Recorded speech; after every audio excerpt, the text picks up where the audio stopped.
ভারতে অবস্থানরত শেখ হাসিনাকে উস্কানিমূলক বক্তব্য দেওয়া থেকে বিরত রাখার জন্য ব্যবস্থা নিতে নরেন্দ্র মোদীকে অনুরোধ জানিয়েছেন প্রধান উপদেষ্টা ডক্টর মোহাম্মদ ইউনূস। শুক্রবার থাইল্যান্ডের ব্যাংককে ষষ্ঠ বিমস্টেক সম্মেলনের ফাঁকে ভারতের প্রধানমন্ত্রী মোদীর সঙ্গে দ্বিপাক্ষিক বৈঠকে এই অনুরোধ জানান doctor Mohammad Yunus.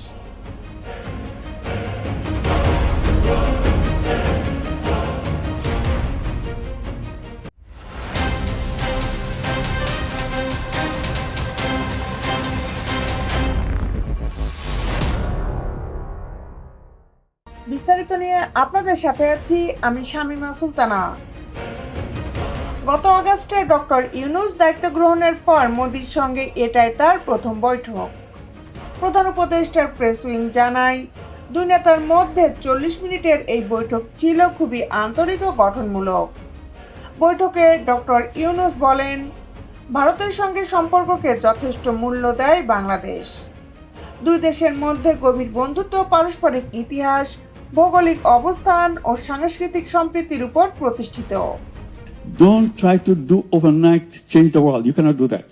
If you want to change the world, you start with your village. You start with your neighborhood. দুই দেশের সম্পর্কের মধ্যকার চ্যালেঞ্জের কথা উল্লেখ করে অধ্যাপক ইউনূস বলেন, আমরা দুই দেশের জনগণের কল্যাণে সম্পর্ককে সঠিক পথে নিয়ে যেতে একসঙ্গে কাজ করতে চাই। বিমস্টেকের চেয়ারম্যান হিসাবে অধ্যাপক ইউনূস সদস্য রাষ্ট্রগুলোর মধ্যে মুক্ত বাণিজ্য চুক্তির পক্ষে ভারতের সমর্থন চান। তিনি গঙ্গার পানি চুক্তি নবায়ন ও তিস্তার পানি বন্টন চুক্তি করার জন্য আলোচনার আহ্বান জানান।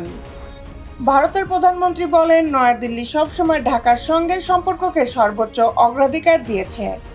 দুই প্রতিবেশীর ইতিহাস ওতপ্রোতভাবে জড়িত এবং বাংলাদেশের জন্মের সঙ্গে সম্পর্কিত।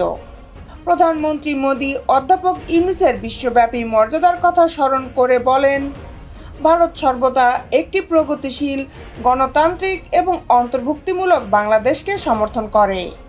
অধ্যাপক ইউনূস মোদীর কাছে ক্ষমতাচ্যুত প্রধানমন্ত্রী শেখ হাসিনাকে প্রত্যর্পণে বাংলাদেশের অনুরোধের অগ্রগতি সম্পর্কে জানতে চান।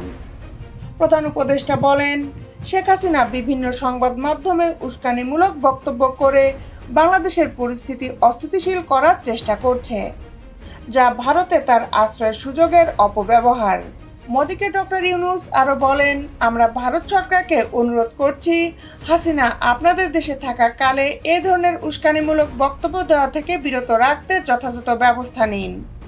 বৈঠকে অধ্যাপক ইউনূস জুলাই গণ অভ্যুত্থানের সময় মানবতাবিরোধী অপরাধ সংক্রান্ত জাতিসংঘের ফ্যাক্ট ফাইন্ডিং রিপোর্টের কথাও উল্লেখ করেন। তিনি বলেন, রিপোর্টে বলা হয়েছে যে আন্দোলন চলাকালে প্রায় 1400 জন নিহত হয়েছেন, যাদের মধ্যে প্রায় 13% শিশু। প্রতিবেদনে উল্লেখ করা হয়েছে যে বিক্ষোভ চলাকালে মানবতাবিরোধী অপরাধ যেমন হত্যা, নির্যাতন ও অন্যান্য অপরাধ সংঘটিত হয়েছে। জাতিসংঘের রিপোর্টে উল্লেখ করা হয়েছে, তৎকালীন প্রধানমন্ত্রী নিজে নিরাপত্তা বাহিনীকে বিক্ষোভকারীদের হত্যার নির্দেশ দিয়েছিলেন।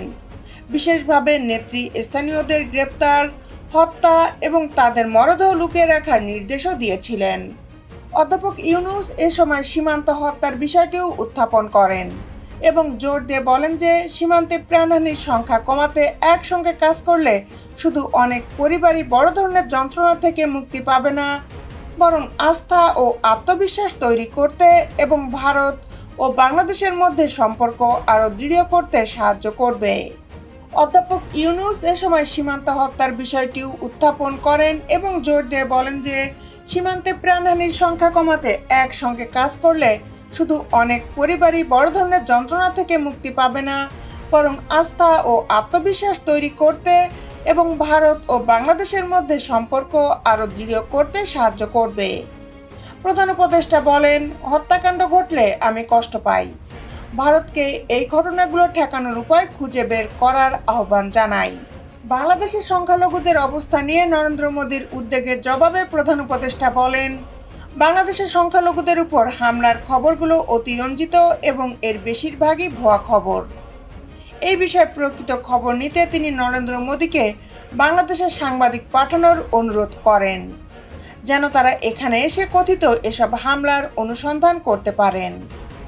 প্রধান উপদেষ্টা বলেন, তিনি দেশে ধর্মীয় ও লিঙ্গভিত্তিক সহিংসতার প্রতিটি ঘটনা পর্যবেক্ষণের জন্য একটি কার্যকর ব্যবস্থা তৈরি করেছেন এবং তার সরকার এই ধরনের ঘটনা বন্ধে কার্যকর ব্যবস্থা নিচ্ছে।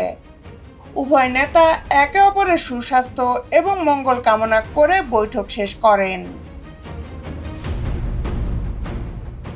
দেশ বিদেশের আপডেট নিউজ পেতে আমাদের সাথেই থাকুন। Justice television, Dhaka.